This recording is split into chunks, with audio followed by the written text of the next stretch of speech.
we're back in Singapore. Kasi ito maghahanap lang kami ng kainan. Actually, I only have $17 here. So, di ko alam kung ano ba yung pwede namin makita ngayon. Kasi I'm unprepared for this. Akala ko pagkadating namin dito is my wife will be here as well. Pero she's still at work. So, labas kami ulit ngayon. We just finished eating. Nabusog ako na sobra sa biryani na kinain namin kanina. Biryani. Pero medyo kulang yung flavor eh. Parang gusto ko yung medyo mas iba talaga kapag mas mahal pagka medyo mas mura talaga, medyo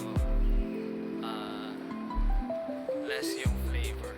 Kaya ayusin kami sa school yung mga pagong kailangan namin i-set up bago mag New Year.